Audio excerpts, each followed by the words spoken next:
Good afternoon, everyone. I'm Andy, and welcome to this week's Team Kentucky Update. Today, we're going to talk about some economic development news. We're going to celebrate bourbon. We're going to talk about passenger safety on our roads and get an update on today's blood drive from our First Lady. Earlier this week, we announced continued momentum of the state's metals sector as Kentucky Aluminum Processors celebrated its groundbreaking of a $40 million aluminum processing facility in Russellville. This is a project that's going to create 75 good-paying jobs. The new facility, which will operate as a joint venture between Tri-Arrows Aluminum and Tennessee Aluminum Processors, will serve as an aluminum recycling facility that will process metal and scrap material from Tri-Arrows Casting Center at nearby Logan Aluminum.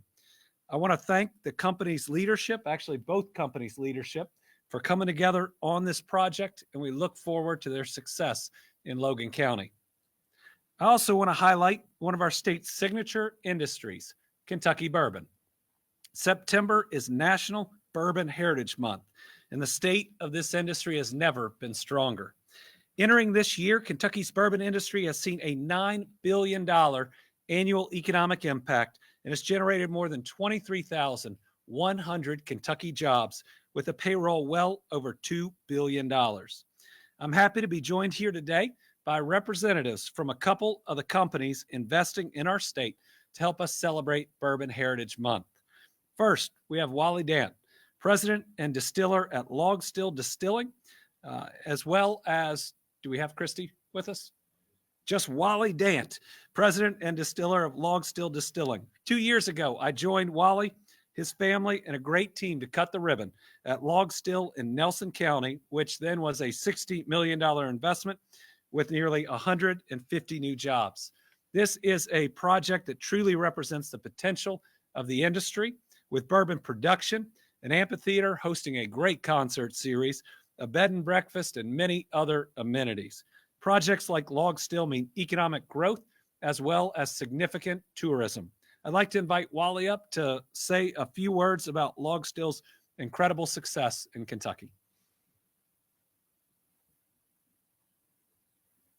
We haven't aged in 2 years. No, we haven't. Thank you, Governor. Thank you. We appreciate it. Good afternoon, and thank you for having me here, Governor. I appreciate it. One of our goals when we started out as a company was to be, faith-filled, family-focused, community-friendly, and if we felt we did all of those three things well, then our bourbon should be pretty damn good when it comes out. And, through the help of the governor and his administration, we worked to fulfill that family dream of ours. And you've seen a few of those pictures up here about our facility and kind of where we've gone. Initially, we started out thinking that we would build a facility for around $12 million. And in southern Nelson County, we ended up spending in that first phase almost $30 million on construction and creating 32 jobs in Gethsemane, Kentucky. We then dreamed a little bit bigger and applied for, with the help of the administration and the governor, some economic and tourism incentives to create phase two, where we said we would spend another $24 million to really try to create an amphitheater, as the governor discussed, a restaurant, and other tourist attractions there on campus. We actually spent another $29 million in construction costs, creating another 55 jobs in total there on at Gethsemane. So a total of around almost 80 jobs there on campus. The reason I think we've been as successful as we have been is really, I think, due to the governor and kind of the way he thinks and the way he operates as a leader. And he really works to collaborate with private businesses in the bourbon industry, whether it's mine, whether you're going to hear from Western Kentucky Distilling as well, to really allow us to flourish in a great environment. And the governor, the legislature, KDA, all working hand in glove together, in particular in this Bourbon Heritage Month that we're in, is really a testament to his leadership and embracing of the bourbon industry. I'll give you an example of that. I mean, they've worked collaboratively to allow us distillers to have a satellite tasting room. And we're a benefactor of that. We just opened in August our Monks Road Boiler House restaurant and tasting room in Louisville, Kentucky, creating another 25 jobs. And so when you do things like that, Governor, it really makes a difference, not only in our community where our distillery is, but now where our satellite tasting room is up in Louisville. And so, and all of those things go to create, hopefully great tourist attractions. So if you look at the Kentucky Bourbon Trail and kind of what it's done for Kentucky, and you're all embracing of that, and you saw the figures that he talked about, but I can tell you about ours. We've have about 55,000 visitors a year to our distillery, and soon to be in our tasting room. We expect that to double over this course of the next year. And so, those economic impacts to us being able to create great jobs is just part of what this administration has done for us. We can't begin to thank you enough, not only from the bourbon industry, certainly from Log Still, but me personally. So thank you again, Governor. Appreciate you. I'll let you down. Good to see you, my friend. Yep. Log Still is an incredible place to visit. I would call it the Disney World of bourbon, but Disney World is trademarked, so I will definitely not do that. But what an incredible place that continues to grow and grow and grow. Also with us today is Jacob Call, Western Kentucky Distilling COO and Master Distiller. Now today, he brought a special guy with him, Ron Call, Jacob's father, who is headed to the Kentucky Bourbon Festival this weekend in Bardstown to celebrate his 50 years in the distilled spirits industry. Ron has dedicated his career to Kentucky's signature industry, and he started with Jim Beam brands alongside his father. One of his mentors was the late Booker Noe. Ron, thank you for everything you've done in this industry over the past 5 decades. He is now also Colonel Ron Call, so we'll make sure that we use his new title. Just under a year ago, Western Kentucky Distilling officially opened a $30 million distillery in Ohio County, creating 35 new full-time jobs. This is the first distillery to operate in that county since Prohibition and has a capacity to distill over 50,000 barrels each year. And Jacob is now an 8th-generation distiller, which is incredible. Jacob, if you come on up here and tell us a little bit more about this great creation of yours, we've been really excited to watch it from groundbreaking to reality. Thank you. Thank you. So as the governor said, I'm Jacob Call. I'm an 8th-generation Kentuckian, as well as an 8th-generation master distiller. Today, I'm going to tell you a little bit about our distillery there in Beaver Dam, Kentucky, the Western Kentucky Distilling Company. We broke ground on Election Day, November 2022. Since then, we've managed to hire 26 full-time employees, working our numbers up, seems like every single day. 9 months later, we started distilling in July of 2023. Since then, we've managed to make 60,000 barrels of bourbon and rye whiskey a year. And technically, we're the second largest 100% Kentucky-owned distillery. We are well on our way of exceeding that $28 million initial investment. It seems like we're building new things every single day at the distillery. We're 24/7 operation. We have 81 acres. We have 5 barrel aging warehouses at our distillery, and we build a new warehouse about every 4 months to store our bourbon and rye whiskey. The other thing that we do, we buy all local 100% Kentucky corn. We purchase about 500,000 bushels of corn every year. And then we also, our byproduct, we give that away to farmers for local cattle feed. Recently, we were a founding member of the Kentucky Estate Whiskey Alliance, which was established by the University of Kentucky. And we plan on growing some of our own grains at the distillery for a true estate whiskey. So that's kind of what we've been doing. So what we have planned in the future. We just laid out our plans for our new bottling facility. It'll be a 20,000 square foot bottling facility. So we're making all this whiskey. We got to put it in bottles and get it out there for the public. The next thing that we are looking to do next year, we're working on launching our own brand to help market our distillery and Western Kentucky. We also received last week initial design plans for our visitor center, as well as an event space that'll be located on the property. We just signed a lease for another 10 acres right in front of the distillery to put that facility. So none of these things are possible without the support from the governor's office. And really, it's what makes, when you say Team Kentucky, it really is Team Kentucky. So I want to thank the governor. I want to thank the Kentucky Economic Development Office, the Department of Local Government, all our Ohio County local officials that really make all these things happen. Without all of you guys, none of it would be possible. So thank you very much. Thank you. Appreciate you. Well, thank you, Jacob. And what exciting news about the growth of Western Kentucky Distilling.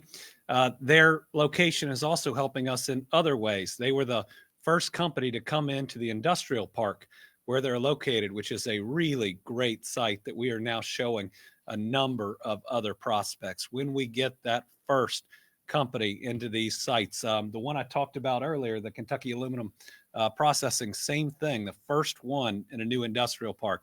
It really opens it up, and it gives people the ability to come in and see a little bit about what it would be like to do business there. So this is going to be a distillery that not only brings tourists to Ohio County, but helps grow more jobs in multiple industries in Western Kentucky. And thank you all both for being here.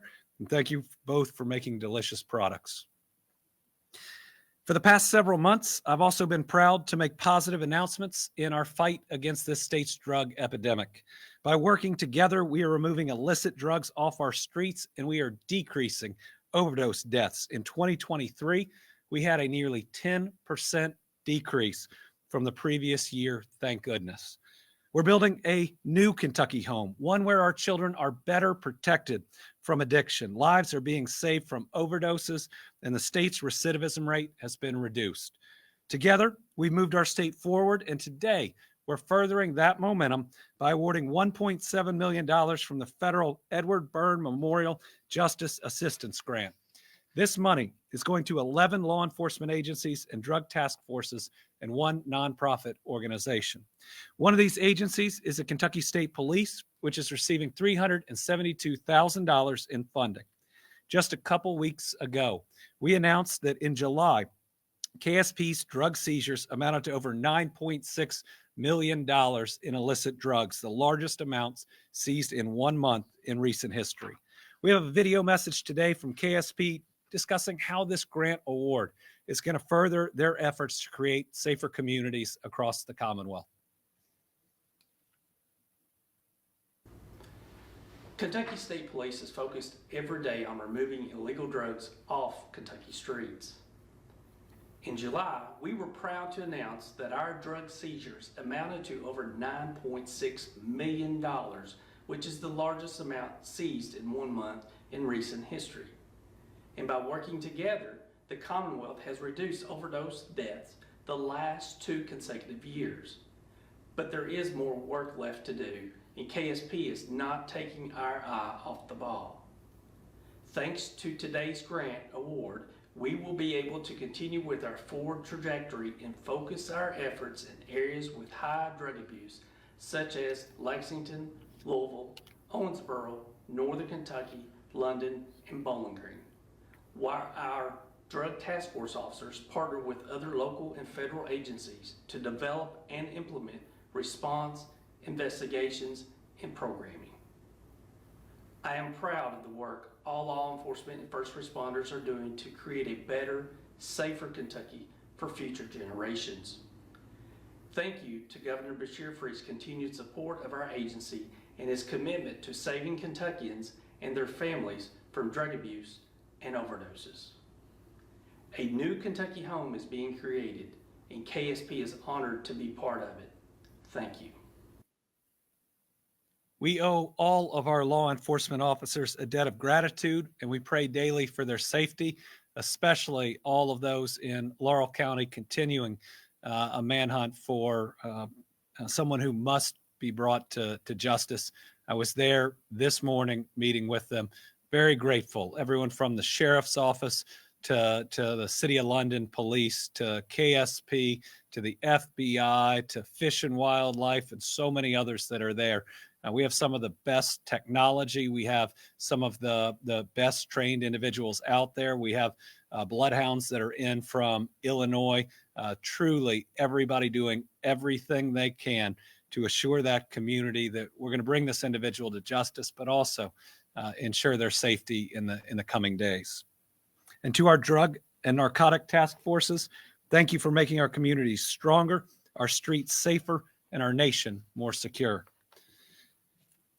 Next, I'd like to share some good news today about positive trends we're seeing in highway safety and to encourage everyone to help us close this year in a way that saves more lives.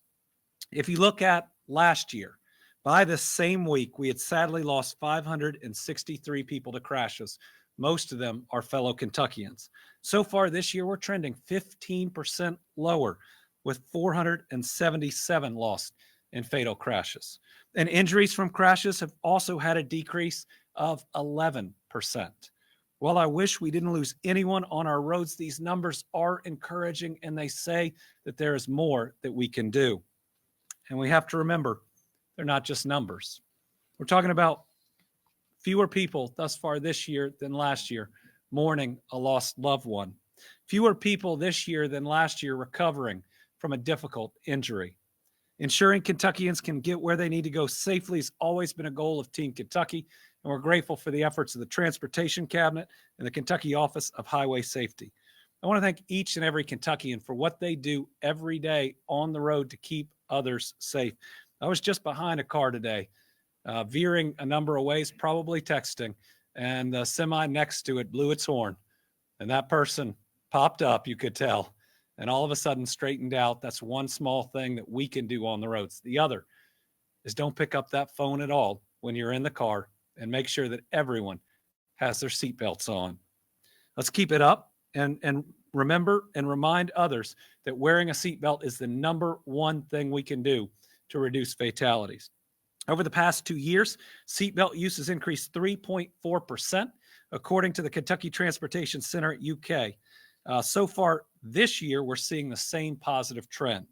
We're seeing gains in some rural counties that can be attributed to the successful High Five Rural Seatbelt Program. That's a program that's being run through the National Highway Traffic Safety Administration. It's a program that combines education, enforcement, and engineering efforts to improve and promote seatbelt use in rural counties where our seatbelt usage is just lower statistically. We don't want any families to experience losing someone to a roadway crash, most of which are preventable. Again, you don't know how anybody else is going to drive. And so putting on that seatbelt is your best defense to anyone driving recklessly or being impaired, or maybe just that accident. So when you get in, knowing you can only control what you can control in the car, make sure that you put your seatbelt on. And then please buckle up and put the phone down. Just some small things we can do to protect each other. For the latest driving tips and how to stay safe on the road, visit KentuckyHighwaySafety.com. To further promote roadway safety, starting this Sunday, Kentucky is joining national efforts to protect some of our most vulnerable Kentuckians during National Child Passenger Safety Week. I want to share a surprising statistic that came out in the National Highway Traffic Administration report that was just published. And this is one that should concern all of us. It shows that 46% of car seats are being misused around the United States. I mean, think about that. We have car seats to protect our children. I think everyone wants to protect their child when they're putting them in a car seat. That means we should really think about the fact that so many of them are being misused and get the information out there, because each of those little kiddos is a child of God. And I still remember the first time we put Will in a child seat leaving the hospital. Just putting him in was one of the most scary things I had ever done. And then I drove about 12 miles an hour home. If we think about the things that are unavoidable on the road, they can scare us. But making sure our kids are not just in their car seat, but in the right car seat and it being used in the right way is fully within what we can do. Here are some steps that Kentuckians can take that will help us get there. First, talk to an expert. Child passenger safety technicians can help educate parents, guardians, and caregivers about the right seats for their kids and how to install them. Technicians in your area can be found on the NHTSA's website that is listed on this slide. Number 2, attend a free checkup event. Events are scheduled throughout the year all across the state where professionals can check your child's seat to make sure it's installed correctly. I think we went to the fire station that at that time was checking them. There are several happening next week in places like Lebanon, Prestonsburg, and Louisville. And third, learn more about the right kind of car seat based on your child's age and size. To find out more about checkup events and car seat resources, visit KentuckyHighwaySafety.com and click the Safety Programs tab. Folks, this won't take you long. It's a couple of websites. It's maybe spending a few minutes at a checkup. But if 46% of people are misusing car seats, it might be you. And I know you want what's best for your child. So here are some free resources to help make that happen. And finally today, our Team Kentucky All-Stars are going to be announced by my Team Kentucky All-Star, and that's our First Lady. I know, I'm so smooth. That was something. Yeah, I thank wasn't you. going to say anything. Good afternoon. I would thank Andy, but I don't know. Last month, the American Red Cross announced that our country is facing yet another emergency blood shortage. The national blood supply has fallen by more than 25% since July 1st.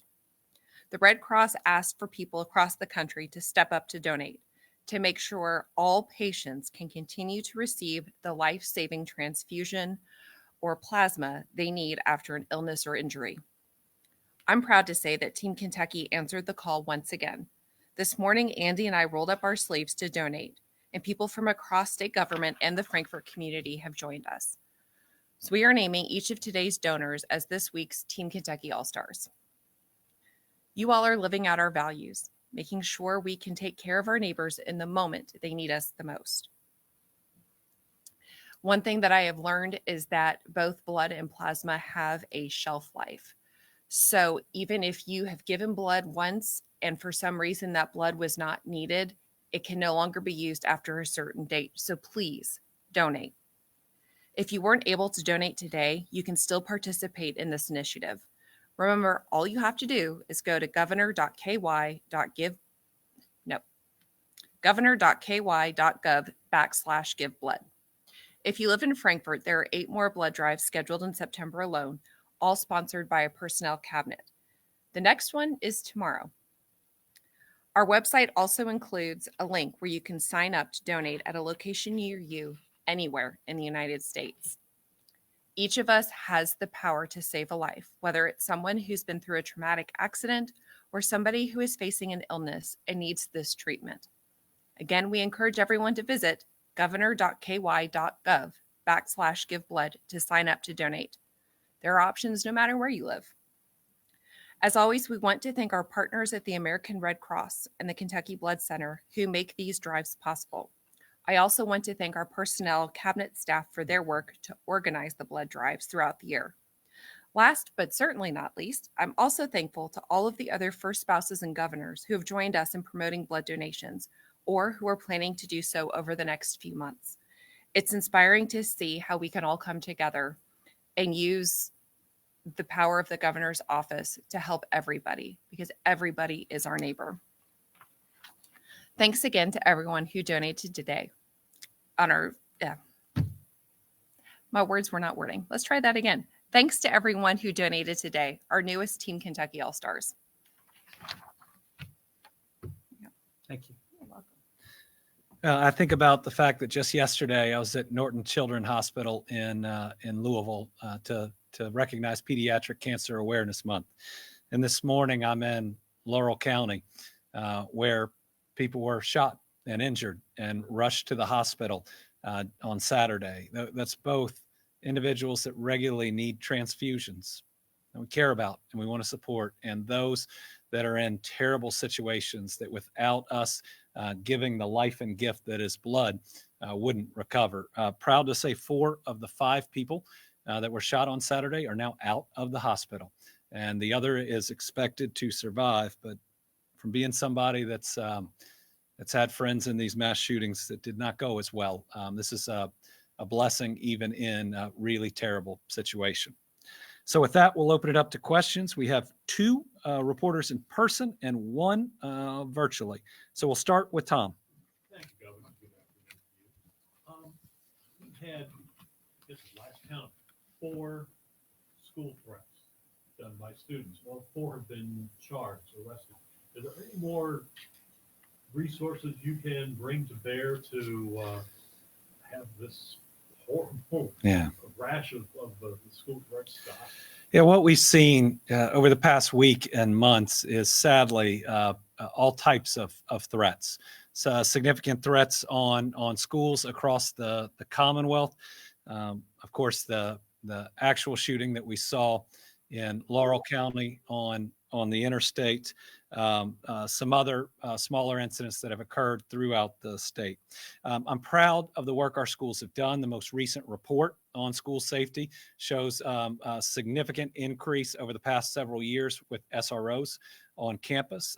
The design that schools have worked on, changes in security, have come a long way. I was in the new school that Christian County is building just yesterday, and they'll have not 1 but 2 different security points that individuals would have to get through. And sadly, this week we've seen multiple individual threats on schools.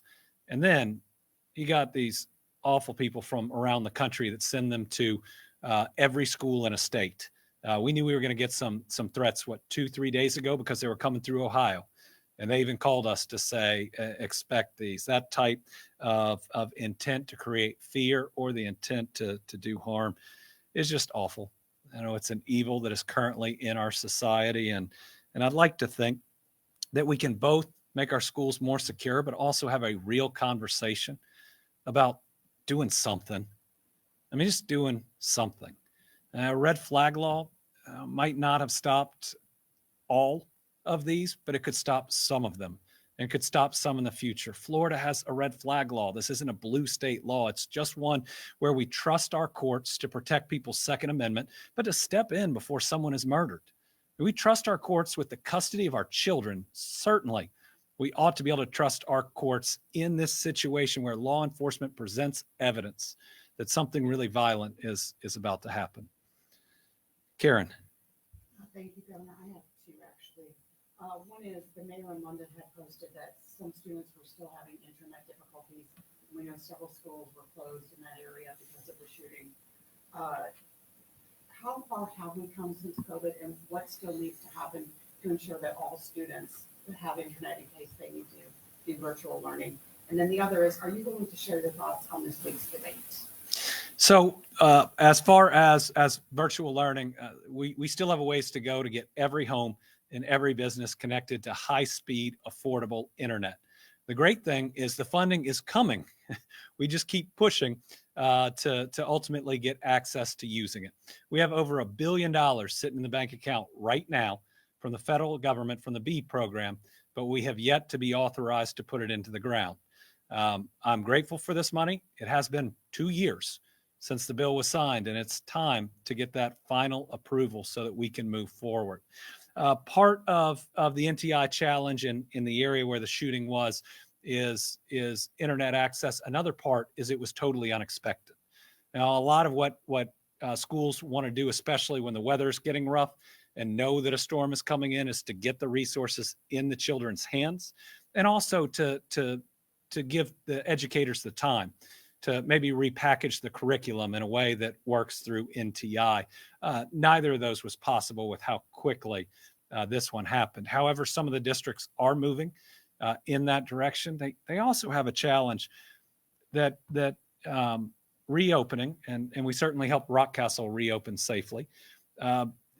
When they do, we'll need the parents' buy-in, because school systems will get penalized if the amount of students that show up that day is lower than normal. That goes into the funding formula that can harm them down the road. And that's, I mean, the tail shouldn't be wagging the dog in that way. So we've got some things we need to look at on the provision of internet side, which we are, and the money is there. We also need to look at, when these occasions occur, schools not being penalized for trying to safely get back in, but understand that some parents are going to want to make some different decisions the day after, and maybe the day after that. On the debate, I think that the vice president did a good job. She appeared presidential. She offered real plans. And I think there was a stark contrast between someone who is offering us hope for a better future and someone that is intently focused on the past. I was also pretty worried about a lot of misinformation that the former president repeated that weren't ever even rumors, and to get some of it out there in ways that could cause certain groups of people to be picked on or even harmed, I think is unacceptable for anyone running for president, and certainly below what a former president should be. All right, on the line, we have Austin Horn from the Herald Leader.